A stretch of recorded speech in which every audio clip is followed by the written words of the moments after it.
23 मार्च 1931 फांसी की तय हुए दिन से एक दिन पहले देश में गुस्सा है, सड़क पर शोर है, पर एक जगह बिल्कुल शांति है। लाहौर जेल। उस जेल के एक कमरे में एक 23 साल का लड़का शांति से किताब पढ़ रहा है। वही लड़का जिसका नाम सुनते ही आज भी लोग गुस्सा दिखाते हैं। वही लड़का जिसे हम एक एग्रेसिव रेवोल्यूशनरी के रूप में देखते हैं। तभी जेल का दरवाजा खुलता है। एक आदमी अंदर आता है और कहता है, भगत सिंह, फांसी का वक्त हो गया है, अब जरा रुको और सोचो, यहाँ भगत सिंह ने क्या कहा होगा। आज ही क्यों? कल का दिन बताया गया था। एक दिन पहले क्यों? क्या उन्होंने कोई विरोध किया? क्या उन्होंने चिल्लाया? क्या उन्होंने रिबेल किया?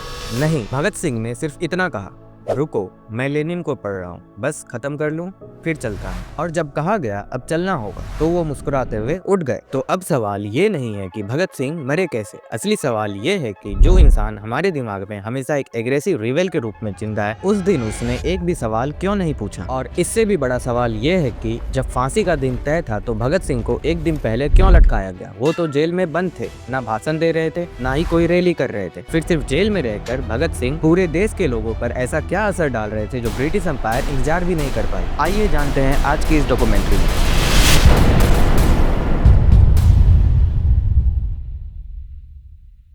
भगत सिंह का नाम सुनते ही आपके दिमाग में क्या आता है? ज्यादातर लोग कहेंगे ब्रिटिश के सामने बंदूक ताने एक एग्रेसिव रेवोल्यूशनरी। सोचिए, जब भी आप भगत सिंह का नाम सुनते हैं वो अक्सर गुस्से के साथ आता है। रैलीज में, रोड पर, सोशल मीडिया पर। आज भगत सिंह का नाम बहुत लोग लेते हैं पर उन्हें समझना कोई नहीं चाहता, क्योंकि भगत सिंह सिर्फ एक्शन नहीं थे, वो एक आइडिया थे। और आइडियाज को याद रखना पोस्टर उठाने से ज्यादा मुश्किल होता है। पोस्टर उठाना आसान होता है, नारा लगाना आसान होता है, पर जब कोई आपसे सवाल पूछने लगे तो वो अनकंफर्टेबल हो जाता है। और भगत सिंह एग्जैक्टली वही करते थे। भगत सिंह सिर्फ एक फाइटर नहीं थे, वो एक पॉलिटिकल थिंकर थे, एक सिस्टम क्रिटिक थे और एक ऐसे इंसान थे जो आजादी को सिर्फ अंग्रेजों के जाने से कभी डिफाइन नहीं करता था। सोचिए, अगर कल कोई कंपनी का बॉस चेंज हो जाए पर वर्कर्स पे होने वाला शोषण वही रहे, तो क्या आप कहेंगे सिस्टम बदल गया? भगत सिंह के लिए भी सिर्फ रूलर का बदलना आजादी नहीं था, उनके लिए फ्रीडम का मतलब था समाज का पूरा बदलाव, इकोनॉमिक इनइक्वालिटी पर सवाल, सोशल एक्सप्लॉयटेशन का अंत और अंधे नेशनलिज्म को चैलेंज करना। अगर अंग्रेज चले जाते पर ये सब वही रहता तो भगत सिंह के लिए ये सिर्फ ट्रांसफर ऑफ पावर होता, रेवोल्यूशन नहीं। यहीं से भगत सिंह अपने समय के ज्यादातर लीडर से अलग हो जाते हैं। हम उनके करेज को सेलिब्रेट करते हैं पर उनके क्वेश्चंस को इग्नोर कर देते हैं, क्योंकि क्वेश्चंस कंफर्ट छीन लेते हैं। भगत सिंह एक चेहरा नहीं थे, वो एक सोच थे जो आज भी सिस्टम को असहज कर देती है।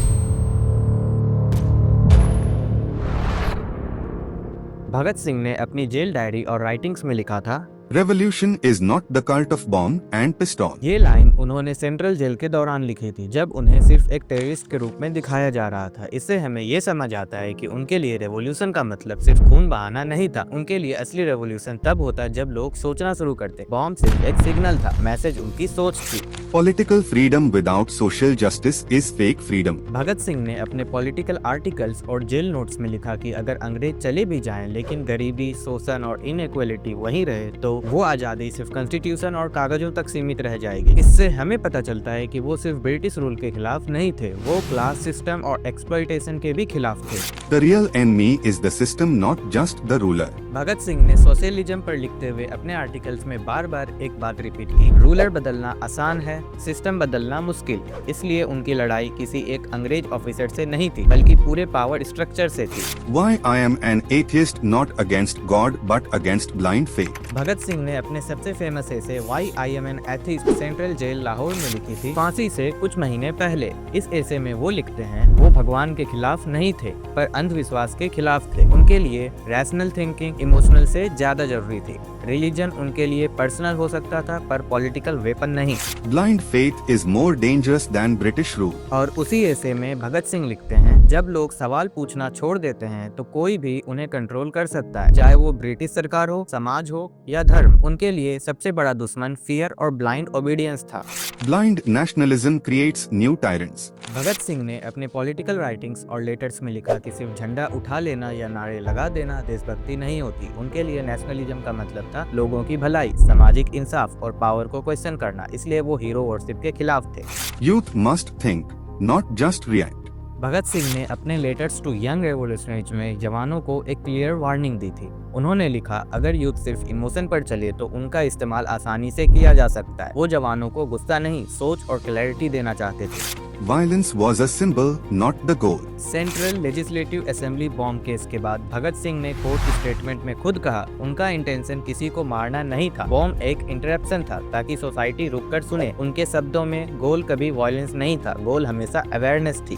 Ideas live longer than bodies. फांसी से एक दिन पहले भगत सिंह लेनिन की किताब पढ़ रहे थे। ये बात जेल ऑफिसर के रिकॉर्ड में भी मिलती है। ये सिर्फ ब्रेवरी नहीं थी, ये एक आइडियोलॉजिकल क्लैरिटी थी। वो जानते थे इंसान मर सकता है पर आइडिया जिंदा रहती है। भगत सिंह ने जेल को पनिशमेंट नहीं माना। उनके जेल रिकॉर्ड्स और लेटर्स बताते हैं कि वो पढ़ते रहे, लिखते रहे, पॉलिटिकल थ्योरी पर डिबेट करते रहे। ब्रिटिश उनके शरीर को बंद कर सकते थे पर उनकी सोच को नहीं। इसीलिए भगत सिंह को सिर्फ एक शहीद बना देना आसान था, पर उन्हें एक थिंकर, एक फिलोसोफर और एक डेंजरस माइंड के रूप में याद रखना आज भी मुश्किल है। तो भगत सिंह को याद करना मतलब सिर्फ उनकी फोटो उठाना नहीं है, उन्हें पढ़ना और उन्हें समझना है।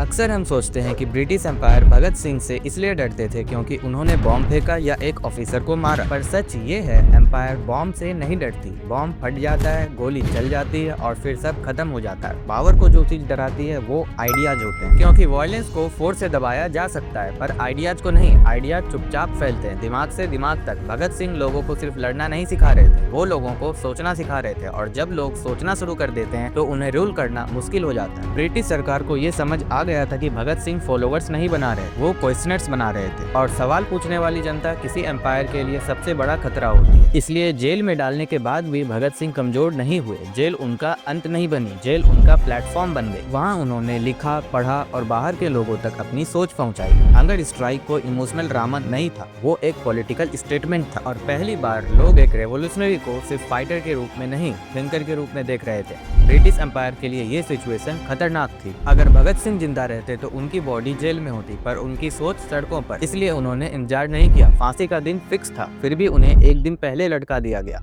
चुपचाप अंधेरे में। ये जस्टिस नहीं था, ये घबराहट थी। पर कहानी यहीं खत्म नहीं होती। आजादी के बाद भी भगत सिंह की सोच असहज ही रही। उनका सोशलिज्म, उनका एथिज्म, उनका ब्लाइंड नेशनलिज्म पर सवाल, ये सब चीजें हर पावर स्ट्रक्चर को अनकंफर्टेबल करती है। इसलिए भगत सिंह को एक तस्वीर बना देना सबसे आसान था। तस्वीर बोलती नहीं, तस्वीर सवाल नहीं पूछती, तस्वीर से सिर्फ नारे लगाए जा सकते हैं। आज भी यही हो रहा है। उनका नाम गुस्से के लिए यूज होता है, उनका चेहरा पावर दिखाने के लिए, पर उनकी सोच आज भी साइड में रखी जाती है। इसीलिए भगत सिंह हर जनरेशन में सेलिब्रेट होते हैं, पर हर जनरेशन में समझे नहीं जाते। और शायद अब सवाल ये नहीं है कि भगत सिंह कौन थे, सवाल ये है क्या हम उनकी सोच के लिए तैयार हैं। 23 मार्च 1931 को सुबह होने से पहले एक सोच को फांसी दे दी गई, लेकिन एक सवाल तब भी जिंदा रह गया। अगर भगत सिंह सिर्फ एग्रेसिव होते तो शायद उन्हें इतनी जल्दी मरने की जरूरत नहीं होती। एम्पायर को गुस्सा नहीं डराता, एम्पायर को सोच डराती है। इसलिए उन्होंने उनका शरीर खत्म किया और बाकी सबने मिलकर उनकी सोच को धीरे धीरे पोस्टर बना दिया। आज हम उनका नाम लेते हैं पर उनके सवाल नहीं करते।